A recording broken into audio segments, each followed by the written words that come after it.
నమస్కారం. ప్రేక్షకులందరికీ శుభోదయం. ఈనాటి శుభయోగం శీర్షికన సూర్యోదయానికి పౌర్ణమి తిథి ఉన్న ఆశ్వీజ పౌర్ణమి సందర్భంగా ఎలాంటి విధి విధానాలు పాటిస్తే సమస్త శుభాలు చేకూరతాయో, అలాగే ఆశ్వీజ పౌర్ణమి లలితా అమ్మవారికి ఎంతో ప్రీతిపాత్రమైన రోజు కాబట్టి అమ్మవారి అనుగ్రహం సులభంగా పొందటానికి పంచోపచార పూజను ఏ విధంగా నిర్వహించాలో పరిశీలిద్దాం. ప్రధానంగా సూర్యోదయానికి పౌర్ణమి తిథి ఉంది. ఆశ్వీజ మాసంలో సూర్యోదయానికి పౌర్ణమి తిథి ఉన్న రోజు శ్రీరామచంద్రమూర్తికి ప్రీతిపాత్రమైన రోజని ధర్మశాస్త్ర గ్రంథాలు తెలియజేస్తున్నాయి. కాబట్టి దగ్గరలో ఉన్నటువంటి శ్రీరామచంద్రమూర్తి ఆలయానికి వెళ్ళి దర్శనం చేసుకోవటం, ఆలయంలో దీపాన్ని వెలిగించటం, ప్రదక్షిణలు చేయటం, లేదా గృహంలో సీతారాముల చిత్రపటం దగ్గర దీపాన్ని వెలిగించి రామరక్షా స్తోత్రాన్ని పఠించడం ద్వారా శ్రీరామచంద్రమూర్తి సంపూర్ణమైన అనుగ్రహానికి సులభంగా పాత్రలు కావచ్చు. అలాగే ఆశ్వీజ మాసంలో సూర్యోదయానికి పౌర్ణమి తిథి ఉన్న రోజు ఇంద్రుడికి ప్రీతిపాత్రమని ధర్మశాస్త్ర గ్రంథాలు చెప్తున్నాయి. కాబట్టి ఇంట్లో దీపారాధన చేశాక ఓం లం ఇంద్రాయ నమః అనే మంత్రాన్ని వీలైనన్ని సార్లు పఠించడం ద్వారా ఇంద్రుడి అనుగ్రహం కలుగుతుంది. దానివల్ల వర్షాలు సకాలంలో కురవటం, పంటలు బాగా పండటం, వ్యవసాయ రంగంలో మంచి పురోభివృద్ధి సాధించడం జరుగుతుంది.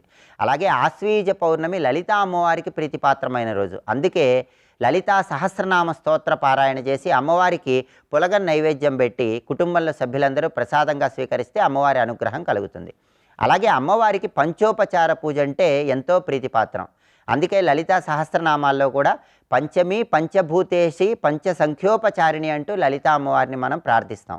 పంచోపచార పూజ అంటే గంధము, పుష్పము, ధూపము, దీపము, నైవేద్యము అమ్మవారికి సమర్పించడమే పంచోపచార పూజలో ఉన్న అంతరార్థం. అలాగే పంచోపచార పూజ చేసేటప్పుడు అమ్మవారికి గంధం సమర్పించేటప్పుడు ఓం లం పృథివ్యాత్మనే గంధం సమర్పయామి అనే మంత్రం చదువుతూ చిటికెన వేలు మొదట్లో బొటన వేలు ఉంచాలి. ఇది ముద్ర. ఈ ముద్రతో మంత్రం చదువుతూ గంధం సమర్పించాలి. పంచోపచార పూజలో రెండవది పుష్పం. అమ్మవారికి పుష్పాలతో పూజ చేసేటప్పుడు ఓం హం ఆకాశతత్వాత్మనే పుష్పం సమర్పయామి అనే మంత్రం చదువుతూ చూపుడు వేలు బొటన వేలు మధ్యలో ఉంచాలి. ఇది ముద్ర. ఈ ముద్రతో అమ్మవారికి పుష్పం సమర్పించాలి. ఆ తర్వాత ధూపం.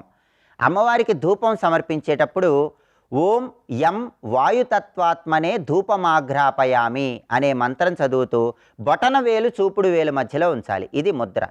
ఆ తర్వాత అమ్మవారి దగ్గర దీపం వెలిగించేటప్పుడు ఓం రం తేజస్తత్వాత్మనే దీపం దర్శయామి అనే మంత్రం చదువుతూ బొటన వేలు మధ్యవేలు మధ్యలో ఉంచాలి. ఇది ముద్ర.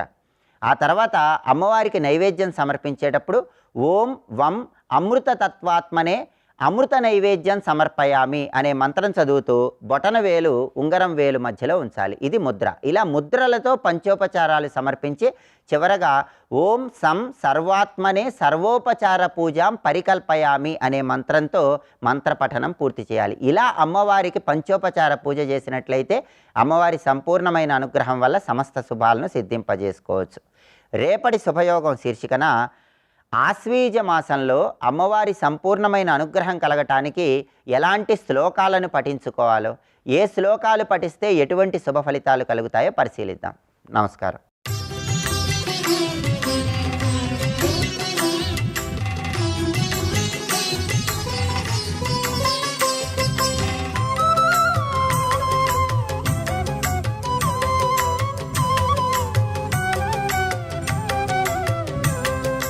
పదం అంటే అడుగుని అర్థం ఉన్నది. పదే పదే ఎన్ని అడుగులు వేసుకుని ఈ కథ వినడానికి వస్తామో అన్ని అడుగుల సంఖ్యతో కూడిన యజ్ఞములు చేసిన ఫలితం లభిస్తుంది. ఇప్పుడు 2 రకాల యజ్ఞాలు మీ ఇష్టం ఎంత గుణించుకుంటారు. అన్ని రకాల యజ్ఞం పొందినది. పైగా అమ్మవారి దేవీ భాగవతాల తన నోటితో శక్తిపీఠాల గురించి చెప్తూ ఒక విషయం చెప్తుంది. ఎక్కడెక్కడ ఏ శక్తిపీఠాలు ఉన్నాయి, ఆ క్షేత్రములు ఎందుకు అంటే, నా క్షేత్రాలు ఎందుకో తెలుసా ఆయన, అక్కడికి వెళ్ళి నువ్వు ప్రయత్నపూర్వకంగా నా గురించిన మంత్రమును సాధన చెయ్యు. ఇది బోధిస్తుంది ఆ తల్లి. నా క్షేత్రములు ఎందుకున్నాయంటే, క్షేత్రాలు ఎందుకున్నాయి ప్రశ్న, సమాధానం సాధన కోసం. అంతే. ఆబగా వెళ్ళి పుణ్యాలు లాక్కు రావడం కోసం కాదు, సాధన కోసం. సాధన చేసిన వాడికే క్షేత్రం పుణ్యం ఇస్తుంది, కానీ ఇతరులకు లేదు. ఇది తెలుసుకోవాల్సింది. యాత్రిక దృష్టితో క్షేత్రయాత్ర చేయకూడదు, సాధనా దృష్టితో చేయాలి. సాధన చేయాలి. అందుకు సాధన కోసం. ఇది సాధన ఇవ్వడానికి నా ప్రతి శక్తిపీఠము సమర్థమే. అయితే ఇన్నిట్లో ఒక శక్తిపీఠం ఉంది. ఆ శక్తిపీఠం నాకు చాలా ఇష్టం.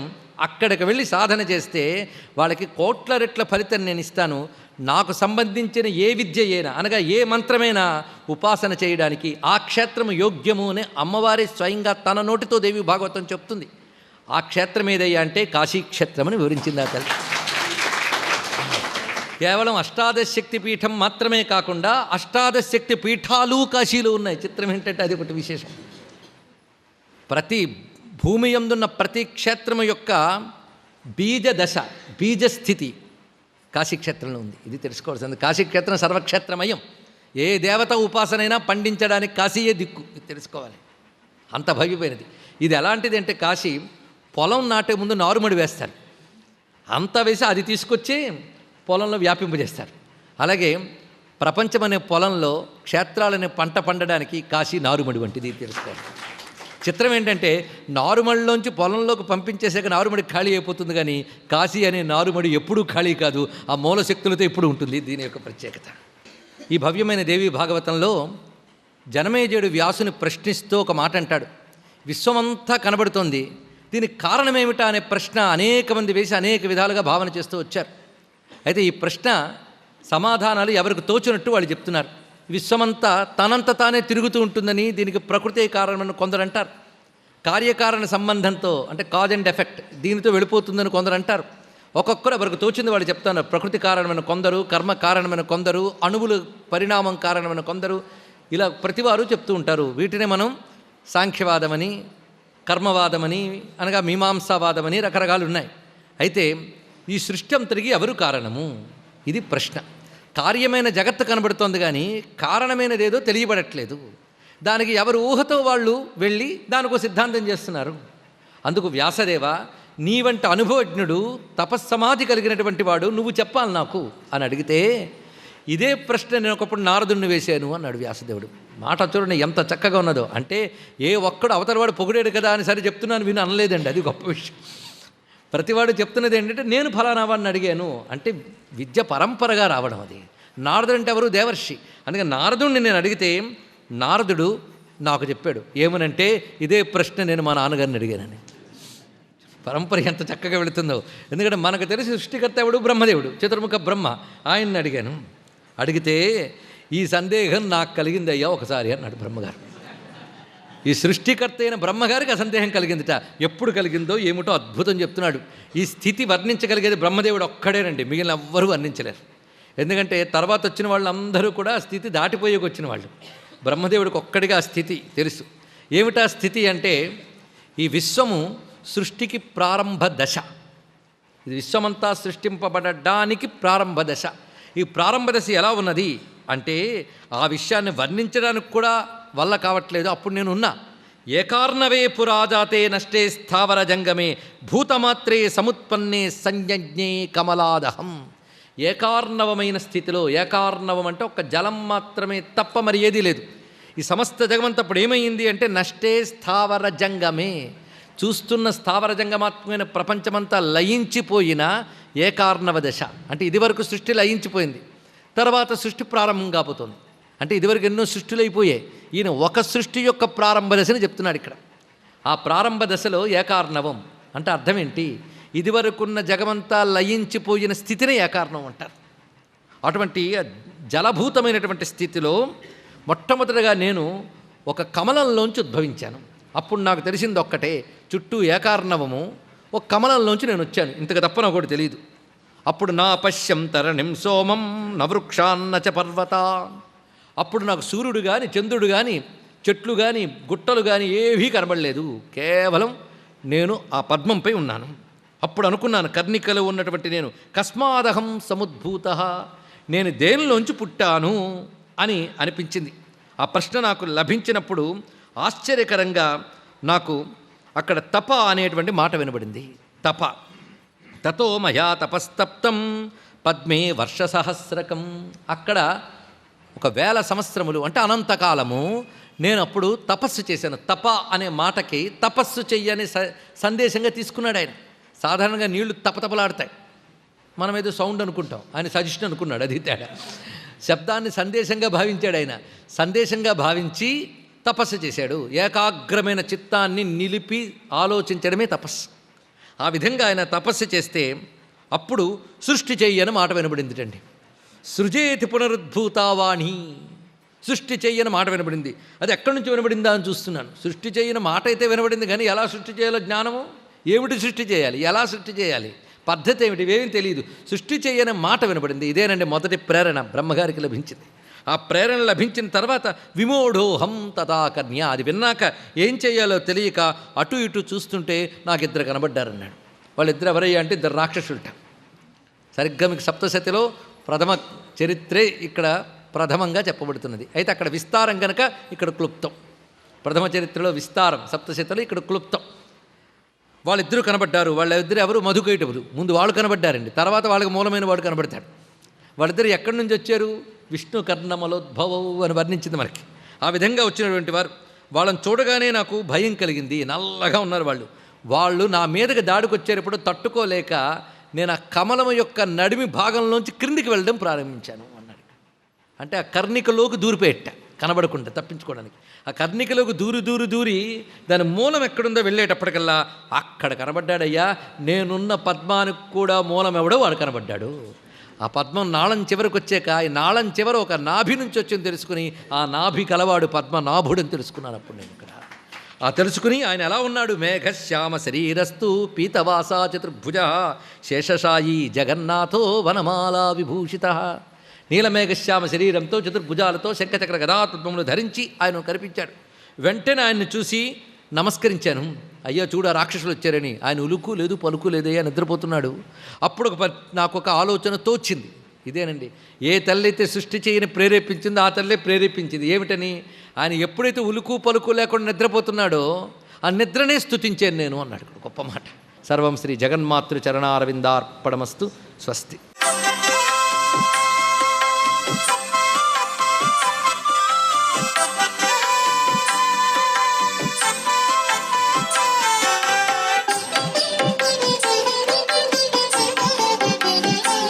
ఓం నమో నారాయణాయ. ఓం నమశివాయ.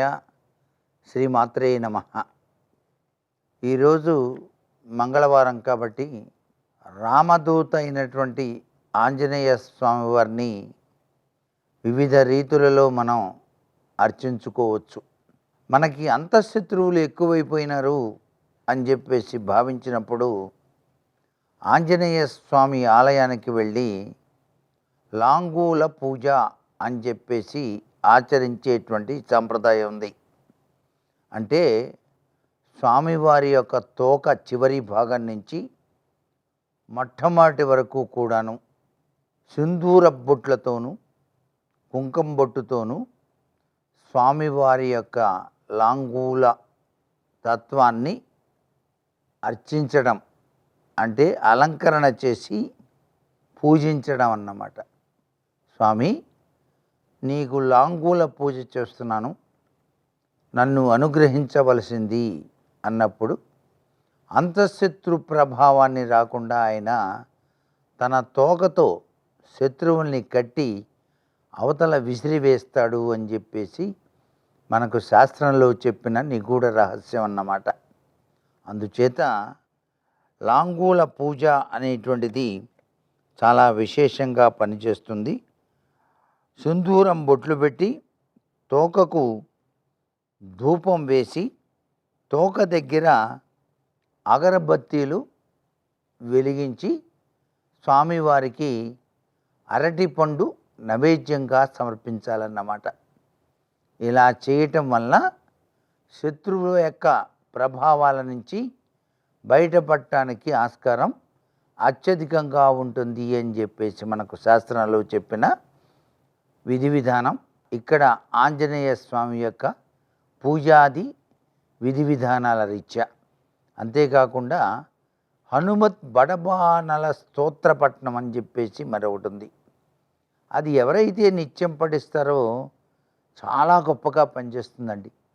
అందున మంగళవారం నాడు గనక హనుమత్ బడబాలన స్తోత్రాన్ని గనక నిష్ఠగా కూర్చొని ఎన్నిసార్లు పఠిద్దాం అనుకుంటున్నానని కళ్ళు మూసుకొని ధ్యానం చేస్తే చాలు, తప్పనిసరిగా రామదూత అయినటువంటి హనుమంతుల వారు మన యొక్క కోరిన కోరికల్ని నెరవేర్చి తీరుతాడు అని చెప్పేసి శాస్త్రం.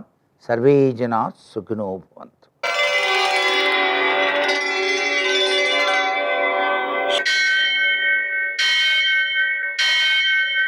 సహస్రశీరుషం దేవం విశ్వాక్షం విశ్వశంభువం విశ్వం నారాయణం దేవమక్షరం పరమం పదం విశ్వతః పరమాం నిత్యం విశ్వం నారాయణగుం హరిం విశ్వమేవేదం పురుషస్తద్విశ్వముపజీవతి పతిం విశ్వస్యాత్మేశ్వరం శాశ్వతం శివమచ్యుతం నారాయణం మహాజ్ఞేయం విశ్వాత్మానం పరాయణం. సూర్యశౌర్యమథేందురింద్ర పదవీ సన్మంగళం మంగళం. మర్కటేశ మహోత్సాహ సర్వశోక వినాశన శత్రూను సంహర మాం రక్ష శ్రియం దాపయమే ప్రభో. నేటి కాలమాన విశిష్టాన్ని గమనిద్దాం. స్వస్తి శ్రీ చాంద్రమాన విశ్వావసనామ సంవత్సరం దక్షిణాయనం శరదృతువు ఆశ్వయుజమాసం శుక్లపక్షం మంగళవారం. సూర్యోదయం 6:10 సూర్యాస్తమయం 5:57 తిథి పూర్ణిమ ఉదయం 9:15 వరకు. తరువాత పాడ్యమి తెల్లవారుజామున 5:53 వరకు. నక్షత్రం రేవతి రాత్రి 1:26 వరకు. వర్జం మధ్యాహ్నం 2:43 నుంచి 4:09 వరకు. దుర్ముహూర్తం ఉదయం 8:32 నుంచి 9:19 వరకు. మరల రాత్రి 10:51 నుంచి 11:40 వరకు. అమృతకాలం రాత్రి 11:17 నుంచి 12:43 వరకు. రాహుకాలం మంగళవారం కాబట్టి మధ్యాహ్నం 3 నుంచి 4:30 వరకు. శుభప్రదమైన సమయం ఉదయం 10 గంటలకి. నేటి విశేషం అవమాదినం అంటే 3 తిథులు కలవడం, సూర్యోదయం నుంచి సూర్యోదయం వరకు. ఈరోజు పూర్ణిమ 9:15 వరకు ఉంది. తరువాత పాడ్యమి 5:53 వరకు ఉంది తెల్లవారుజామున. అటు తర్వాత రేపటి సూర్యోదయంకి ముందు నుంచి విధియ ప్రారంభం అయిపోతుంది. ఆ కారణంగా 3 తిథుల యొక్క స్పర్శ కలిగినందువలన ఇది ఒక మహాపర్వదినం. ఈ సమయంలో చేసేటువంటి నదీ స్నానం, దానం విశేషమైన సత్ఫలితాలను అందజేస్తుంది. పూర్ణిమ ఉదయకాలం ఉంది కాబట్టి సముద్ర స్నానం కూడా చేయడం మంచిది. అలాగనే నదీ స్నానం చేసినా మంచిదే. పూర్ణిమ పూజ చేయడం, హోమం చేయడం కూడా ఉదయం 9:15 లోపల చేసుకోవచ్చు. నేటి ఆణిముత్యాలు.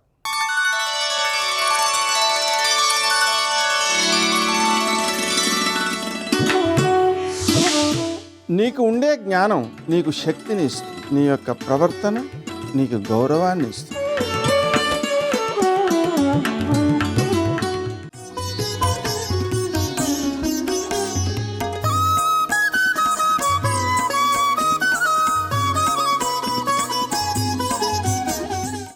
మంచి పువ్వులు పెట్టుకున్నారు, ఆవిడ భగవద్భక్తురాలు అని ఆవిడ దగ్గర ఉండడానికి ఇష్టపడతాడా? పళ్ళు పైకొచ్చేసి దర్భకి చీర కట్టినట్టుండి నల్లగా ఉండి కడుపు లోపలికి పోయి నిలబడినటువంటి ఆయనని కన్న తల్లి ఎవరుంటుందో ఆ తల్లి మీదకి వాడు దూకేసే ప్రయత్నం చేస్తాడా? ఎవరి మీద పడిపోతాడు వాడు? అమ్మ మీద పడిపోతాడు. అమ్మ అన్న మాటకి అందంతో సంబంధం ఉండదు. అమ్మతనంలో ఒక ఓదార్పు ఉంటుంది, అమ్మతనంలో ప్రేమ ఉంటుంది, అమ్మతనంలో ఉద్ధరణ ఉంటుంది, పైకెత్తడం ఉంటుంది. అంతేకాని అమ్మ అందము కాదు. మీరు బాగా పెట్టుకోండి, పైకి బాహ్యంలో ఉన్న రూపము సౌందర్యలహరి కాదు. లహరి అంటే ప్రవాహం, దానికి అంతు లేదు. ఆమె శరీరం వదిలిపెట్టేయచ్చు. వదిలిపెట్టేసిన మాతృదేవతా స్థానంలోకి వచ్చిన కొడుకు వృద్ధిలోకి రావాలని ఆమె ఆర్తి చెందుతుంటుంది. నాభీ సంబంధం తెగిపోయిందేమో మా అమ్మ, వాడు తలుచుకున్నప్పుడల్లా పొంగిపోతుంటాడు. వాడు చచ్చిపోయిన ఆ అమ్మ కొడుకుగానే చచ్చిపోతాడు. మా అమ్మ అని తలుచుకుంటూనే ఉంటాడు. అంత పవిత్రమైన ప్రేమ ఉన్నదే, ఆ ప్రేమ అమ్మతనం. పైకి అందంగా కనపడినవి ఉన్నాయే అవి సౌందర్యము కాదు. అందము అన్ని వేళలా భద్రత కాదు, ప్రేమ మాత్రమే భద్రత. కల్తీ లేని తిరుగులేని ప్రేమ జీవితాంతం అలా ఉండిపోయేది ఎవరిలో అంటే అమ్మలోనే. నువ్వు అమ్మ జగన్మాతవి, అది నీ సౌందర్యం, అది సౌందర్య లహరి. నీ ప్రేమ అటువంటిదమ్మా. అమ్మ ప్రేమ ఎవరి మీద ఉంటుంది? అందరి మీద ఉంటుంది. బిడ్డల మీద ఎక్కువ ప్రేమ ఎవరి మీద ఉంటుంది? ఎవరు అర్భకుడో, ఎవడు దారి తప్పాడో వాడి గురించి అమ్మ ఉపవాసాలు చేస్తుంది. ఒకడికి అస్తమానం తలపోటు వస్తుంది, వారంలో 5 రోజులు తలపోటే, ఏమీ తినలేడు, వాంతులు అవుతుంటాయి, ఓ ఉద్యోగం చేయలేడు, ఓ చదువుకోలేడు, ఓ వృద్ధిలోకి రాలేకపోతున్నాడు. మిగిలిన 3 కొడుకులు పెద్ద పెద్ద చదువులు చదువుకుని ఉన్నత పదవుల్లోకి వెళ్ళారు. ఇప్పుడు అమ్మ ఆ 3 మీద ప్రేమ ఉన్నా ఆ 3 గురించి పూజలు చేస్తుందా, వీడి గురించి పూజలు చేస్తుందా? ఎవరి గురించి ఏడుస్తుంది అమ్మ? 4వ వాడి గురించి ఏడుస్తుంది. ఎందుకు ఏడవాలి? 3 బాగున్నప్పుడు వాళ్ళని తలుచుకు సంతోషపడిపోవచ్చుగా. అంటే ఎవరు వెనకబడిపోయారో వాళ్ళ గురించి తాపత్రయపడడం, ఏడవడం, ప్రేమించడం నీ సహజ లక్షణం. అర్హత నాది కాదమ్మా. నేను నిత్యానందాన్ని పొందడానికి, జీవితాంతం అన్నం తినడానికి, ధార్మికంగా బ్రతకాలన్న నా కోరిక తీరాలంటే అర్హత నాది కాదు, నీ ప్రేమ నా అర్హత. దారి తప్పిన వాణ్ణి కాబట్టే నువ్వు చెయ్యెత్తి పైకెత్తుతావు. సౌందర్యరత్నాకరి, అది ఎంత లోతు నాకు తెలియదు చెప్పడం, నాకు రాదు. అమ్మ ప్రేమనే చెప్పలేని వాణ్ణి జగన్మాత ప్రేమ లోతులు ఎక్కడ చెప్పను. ఆ బ్రహ్మకీట జనని, ఆ తల్లి అనుగ్రహ విశేషం అటువంటిది. అంత ప్రేమైకమూర్తివే, అలా అన్నం పెట్టే అమ్మవే, అలా పైకెత్తే అమ్మవే, ఎన్ని శరీరాలు ఇచ్చినా నేను తరించలేకపోతుంటే మళ్ళీ నాకు శరీరం ఇస్తున్నావే, ఇంత శక్తినిస్తున్నావే, ఇలా కాపాడుతున్నావే, అటువంటి నీ ప్రేమకి నేనేమని చెప్పను. అది సౌందర్యము. సౌందర్యము అన్న మాటకి అర్థమేమి అంటే అమ్మ ప్రేమయే సౌందర్యము. అందుకే శివానందలహరి అన్నారు కానీ మాతానందలహరి అల్లా శంకరాచార్యులు గారు. సౌందర్యలహరి అన్నారు. సౌందర్యము అంటే బాహ్యమునందున్న అందము కానే కాదు. సౌందర్య లహరి అన్న మాట దేనికి అన్వయం అంటే అమ్మ ప్రేమకు మాత్రమే అన్వయము. అందుకే జగన్మాత యొక్క ప్రేమ చెప్పవలసి వస్తే సౌందర్య లహరి, అందులో నేను కొట్టుకుపోతున్నానన్నారు శంకరాచార్యులు గారు. కాబట్టి అమ్మ సౌందర్య రత్నాకరి, అక్కడ సౌందర్య లహరి, ఇక్కడ సౌందర్య రత్నాకరి. అక్కడ అంటే నా ఉద్దేశం శంకరాచార్యులు వారు చేసిన సౌందర్య లహరి అని. సౌందర్య రత్నాకరి, రత్నాకరి అంటే సముద్రం. సముద్రం ఎంత లోతుంటుందో ఎవరికీ తెలియదు. నీ ప్రేమ ఎంత లోతో, ఎంత ప్రేమ కలిగిన దానవో ఎవరూ చెప్పలేరు. కాబట్టి నిత్యానందకరి, వరాభయకరి, సౌందర్య రత్నాకరి, నిర్ధూతాఖిల ఘోర పాపనికరి. ఆమెట పాపముల యొక్క రాశికి పెనుగాలి లాంటిది. అక్కడ నేను అప్పడాలు పెట్టాను అనుకోండి, ఏదో ఓ 50 అప్పడాలు తీసుకొచ్చి అక్కడ పెట్టాను. ఎక్కడి నుంచో పెద్ద పెనుగాలు వచ్చింది. ఉంటాయా అప్పడాలు అక్కడ? పచ్చి అప్పడాలు అయితే ఇంకా కొంత నయం, వేయించిన అప్పడాలు అయితే అక్కడ ఉంటాయా? విస్తట్లోనే ఉండవు. పైన పంకా తిరిగితే ఎగిరిపోతాయి, తలకో దిక్కుకు వెళ్ళిపోయి ముక్కలు అయిపోతాయి. అమ్మా నువ్వు ఉండగా నాకు భయం ఏమిటమ్మా? ఒక్కసారి నా జీవితాన్ని నేను మార్చుకోగలిగితే, నేను ధర్మానికి పెద్దపీట వెయ్యగలిగితే, ధార్మికంగా జీవిస్తానని నిర్ణయం చేసుకోగలిగితే, నువ్విచ్చిన శక్తి ఏదుందో దాన్ని సక్రమంగా వినియోగించుకుంటానని మనసులో పూనికను పొందగలిగితే, ఈ మాట నువ్విచ్చావు, ఈ మాటని నీకు నివేదన చేస్తాను, 10 మంది సంతోషపడ్డానికి మాట్లాడతాను. సర్వం శ్రీ ఉమామహేశ్వర పరబ్రహ్మార్పణమస్తు. స్వస్తి.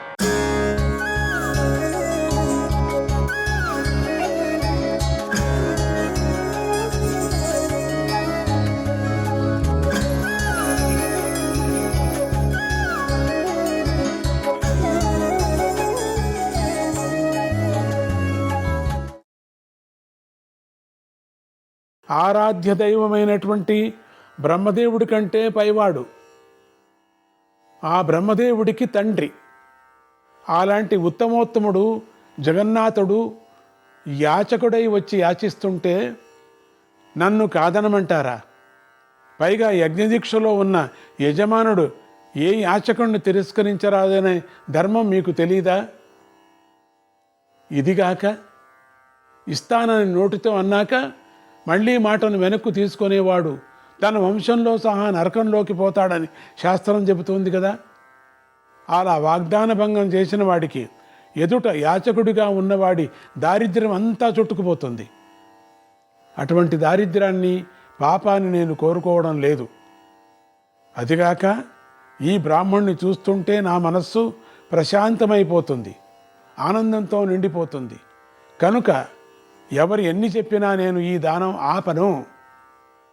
ఇలా అంటూనే బలిచక్రవర్తి దాన జలాన్ని వామన భగవానుడు కుడి చేతిలో పోసేశాడు.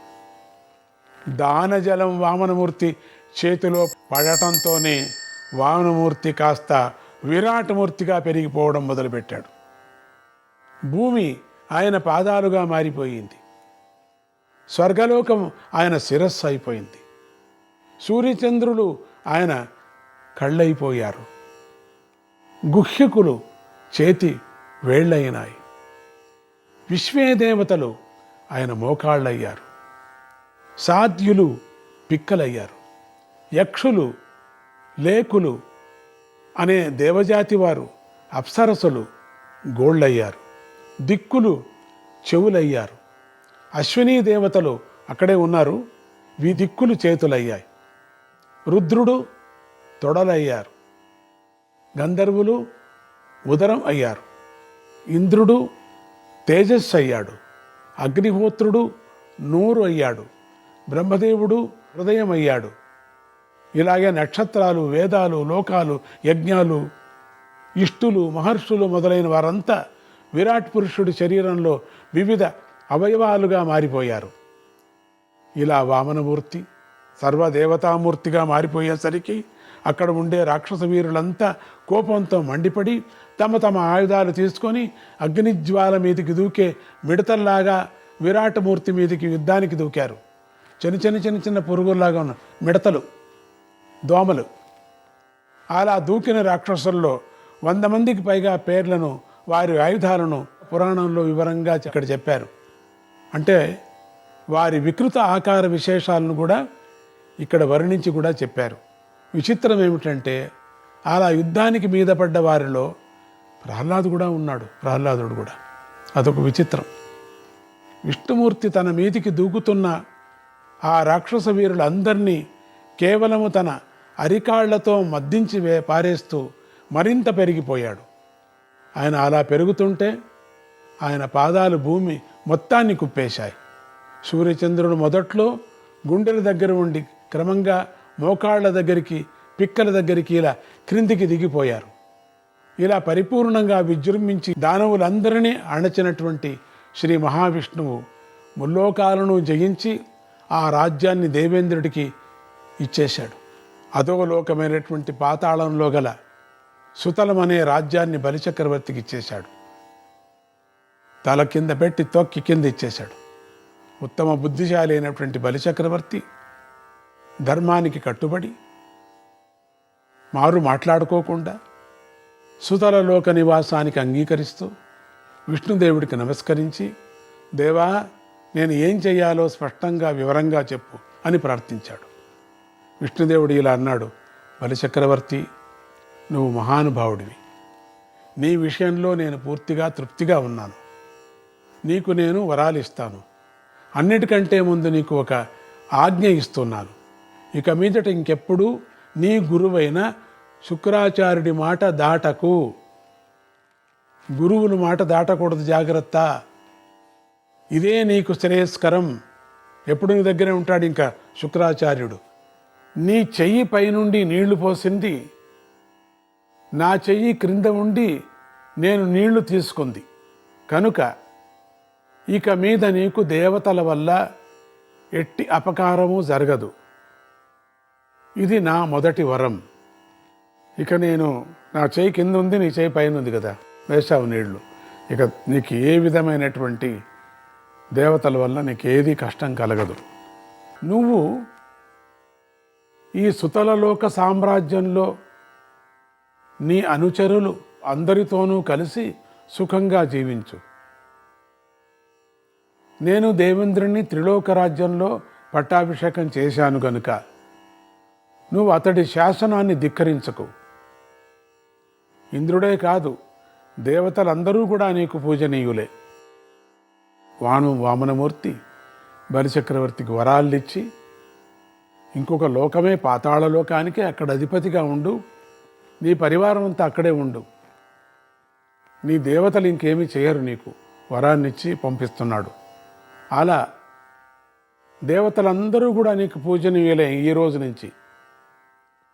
అలా అన్నంత మాత్ర చేత నీ వైభవం కానీ, నువ్వు చేయబోయే యజ్ఞాలు కానీ, నీ పుణ్యాలు కానీ, నీ సుఖభోగాలు కానీ ఏమాత్రమూ తగ్గవు.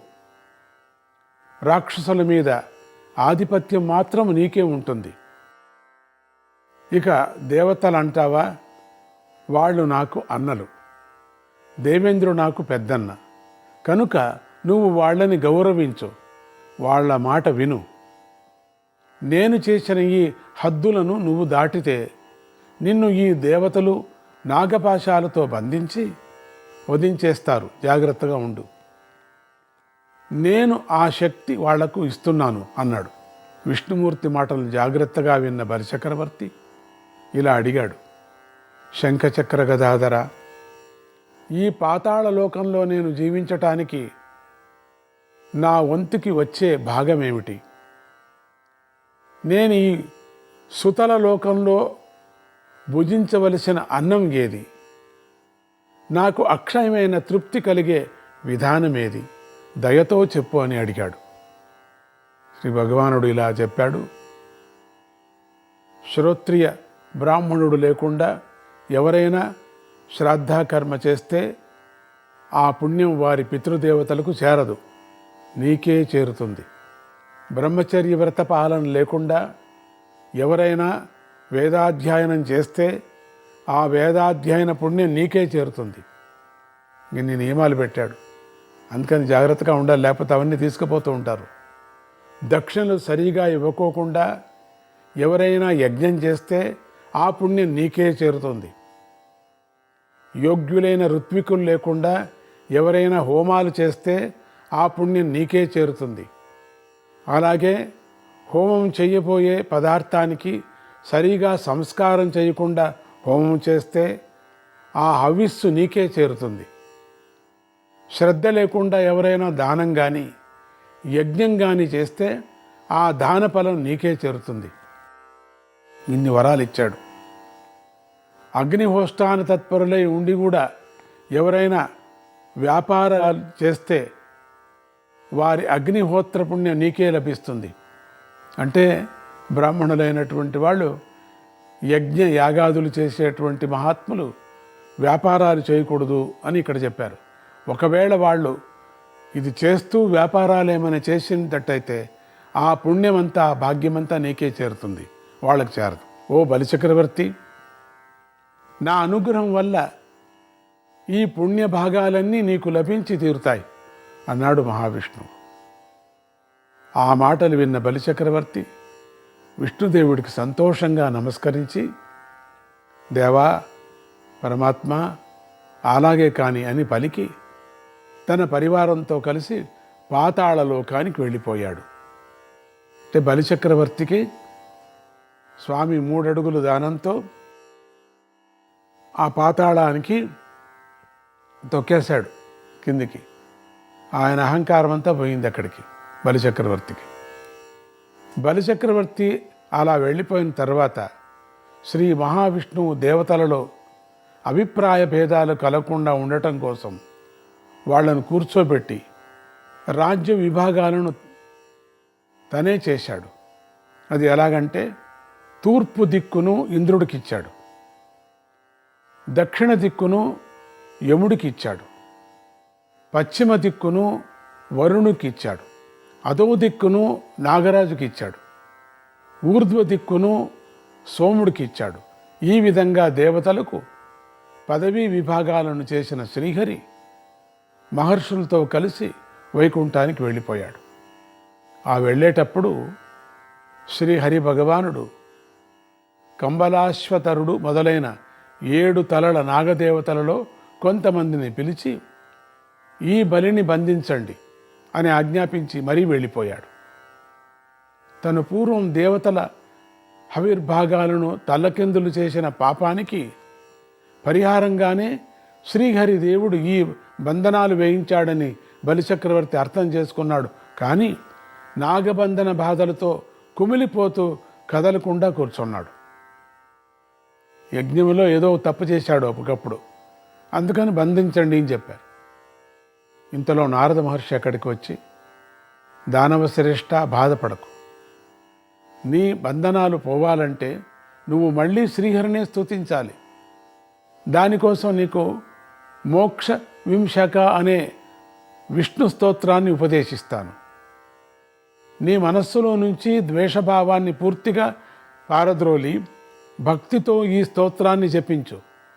అలా చేస్తే ఆ స్వామే నీకు ఈ బంధనాల నుంచి ముక్తి కలిగించి నీకు సుఖజీవనాన్ని అనుగ్రహిస్తాడు అని చెప్పాడు. బలిచక్రవర్తి ఆ మాటలకు సంతోషించి తన మనస్సును నిర్మలం చేసుకొని నారద మహర్షి నుంచి 20 శ్లోకాలు గల మోక్ష వింశక స్తోత్రాన్ని ఉపదేశం పొందాడు. దాన్ని ఎంతో భక్తితో జపించాడు. ఆ స్తోత్రంలో చివరి శ్లోకం ఇలా ఉంది: శంఖం చక్రం గదాం పద్మం శార్గం గరుడమేవ చ ప్రసాదయామి శిరసాతే బంధాన్ మోక్షయంతు మాం. ఇది మంత్రం. దీన్ని మనం జపిస్తే చాలా మంచిది. అన్ని బంధాలు తొలుగుతాయి. మనం బాధల్లో ఉంటే ఆ బంధాలు కూడా తొలగిపోతాయి. దీన్ని మళ్ళీ మళ్ళీ మనం జ్ఞాపకం చేసుకుంటూ గుర్తించుంటూ దీన్ని అప్పుడప్పుడు చెప్పుకుంటూ ఉంటే మనకు సంసార బంధాలు, నాగపాశాద బంధాలే కాదు, మనం చేసినటువంటి తప్పులకు శిక్ష బంధం అనేటువంటి ఉంటుంది. ఆ బంధం కూడా పోతుంది. శంఖం చక్రం గదాం పద్మం శార్గం గరుడమేవ చ శార్గం గరుడమేవ చ ప్రసాదయామి శిరసాతే బంధాన్ మోక్షయంతు మాం బంధాన్ మోక్షయంతు మాం. విష్ణుమూర్తి చేతులను అలంకరించుకున్న ఆయుధ దేవతలైన శంఖచక్ర గదా పద్మ ధనస్సులను, ఆ స్వామికి వాహనమైన గరుత్మంతుణ్ణి కూడా నేను బ్రతిమాలుకుంటున్నాను. వారు నా బంధానాలన్నీ కూడా విడిపించేదురుగాక అని ఈ స్తుతి చెప్తున్నది. నారాయణ నారాయణ హరే కృష్ణ. ఈ బలిచక్రవర్తి ఈ స్తోత్రాన్ని జపిస్తూ ఉండే విష్ణుమూర్తి దగ్గర పరివారంగా ఉండేటువంటి శంఖచక్ర గరుడాదులంతా, దేవా ఆ బలిచక్రవర్తి మీద దయ చూపించు అని విష్ణుమూర్తిని బ్రతిమాలారు. అప్పుడు విష్ణుమూర్తి ప్రసన్నుడై, సరే అయితే ఓ గరుడా, నువ్వే వెళ్ళి ఆ బంధాలను విడిపించిరా అని ఆజ్ఞాపించాడు. గరుత్మంతుడు వెంటనే బయలుదేరి బలిచక్రవర్తి ఉన్న చోటుకి వెళ్ళాడు. గరుత్మంతుడి వాసన తగిలేసరికి బంధనంగా ఉన్న నాగదేవతలంతా బలిచక్రవర్తిని వదిలేసి పాతాళంలోని తమ నివాసమైన భోగవతీపురానికి వెళ్ళిపోయారు. ఆ విధంగా గరుత్మంతుడి రాకతో బంధ విముక్తుడైనటువంటి బలిచక్రవర్తి సిగ్గుపడుతూ తల వంచుకొని కూర్చోవటాన్ని గమనించిన గరుత్మంతుడు అతడి మీద జాలిపడి ఇలా అన్నాడు: రాక్షసరాజా, ఎందుకు అలా బాధపడతావు? విష్ణుమూర్తి దయతో నీకు కొన్ని వరాలు ఇచ్చాడు కదా, రాక్షసాధిపత్యం ఇచ్చాడు కదా, బంధుమిత్ర పరివార సమేతంగా రసాతల నివాసం చేసే అవకాశం ఇచ్చాడు కదా, మీరంతా జీవించేందుకు కొన్ని యజ్ఞభాగాలు ఇచ్చాడు కదా. ఈ వరాలను అనుభవిస్తూ రసాతల లోకంలో రాజ్యం చేస్తూ హాయిగా జీవించు. అయితే నిన్ను ఆ స్వామి హద్దు దాటవద్దు అని చెప్పాడు. ఆ మాట మాత్రం మర్చిపోకు. అలా హద్దు దాటావో నీకు ఎన్ని వరాలు ఉన్నా నీ తల 100 ముక్కలైపోతుంది అన్నాడు గరుడు దేవుడు. బలిచక్రవర్తి ఆ మాటలను తృప్తిపడి సంతోషంగా రసాతలలోకి వెళ్ళిపోయాడు. రసాతల లోకానికి వెళ్ళి అక్కడ సుఖంగా ఉన్నాడు. జనమేజయ, ఈ విధంగా పవిత్రమైన వామనావతార చరిత్రను నీకు చెప్పాను. ఈ కథ చివరిలో మోక్ష వింశక స్తోత్రాన్ని కూడా నువ్వు విన్నావు. ఈ స్తోత్రాన్ని భక్తితో ఎవరు జపించినా సరే వారికి ఏ కోరిక ఉంటే ఆ కోరిక తీరుతుంది. అలాగే ఈ వామన చరిత్రను రోజు నిద్రలేచి భక్తితో చదువుకున్నవారు సమస్త శుభాలు పొందుతారు. వారి పట్ల శ్రీహరి భగవానుడు ప్రసన్నుడై కోరిన కోరికలన్నీ తీరుస్తాడు. స్వయంగా వ్యాసుల వారే చెప్పారు. పవిత్రమైన వామన చరిత్రను విన్న జనమేజయుడు ఇలా ప్రశ్నించాడు. వైశంపాయన మహర్షి, విష్ణుదేవుడి అవతార కథలు ఇలా చెప్పారు, చాలా బాగున్నాయి. అయితే నా మనస్సు మళ్ళీ శ్రీకృష్ణుడి వైపుకే లాగుతుంది. మొదట మీరు చెప్పారు కృష్ణుడి కథలు, మళ్ళీ ఎందుకో కృష్ణుడి తట్టే వెళ్ళిపోతుంది. హరివంశాన్ని పూర్తి చెప్పారు, కానీ కృష్ణుడి సంగతే, కృష్ణుడే హరి, కానీ ఆ కృష్ణ అవతారం సంగతే నాకు వెళ్ళిపోతున్నది. పూర్వం ఒకసారి శ్రీకృష్ణుడు స్వయంగా కైలాస శిఖరానికి వెళ్ళి శంకర దర్శనం చేశాడని నేను విన్నాను. అంతేకాక శ్రీకృష్ణుడు శివుణ్ణి గురించి తపస్సు చేశాడని కూడా నేను విన్నాను. ఆ విధంగా హరిహరులు ఇద్దరూ కలుసుకున్నారని తెలిసి ఇంద్రాది దేవతలంతా అక్కడికి వచ్చి హరిహరులు ఇద్దరిని ఏకకాలంలో పూజించుకున్నారని, ఏకత్వాన్ని కీర్తించారని కూడా విన్నాను. ఈ కథ సందర్భాన్ని సమగ్రంగా దయతో నాకు వినిపించు అన్నాడు. ఆ ప్రశ్నకు సంతోషించిన వైశంపాయనుడు తన కథనాన్ని ఇలా కొనసాగించాడు. జనమేజయ, నువ్వు అడిగిన సందర్భం చాలా రహస్యమైనది, పవిత్రమైనది. దాన్ని వింటేనే చాలు సమస్త శుభాలు కలుగుతాయి, స్వర్గం కూడా లభిస్తుంది. ఈ గాథలో అనేక ఉపనిషత్ రహస్యాలు నిగూఢంగా సమ్మిశ్రితమై ఉన్నాయి.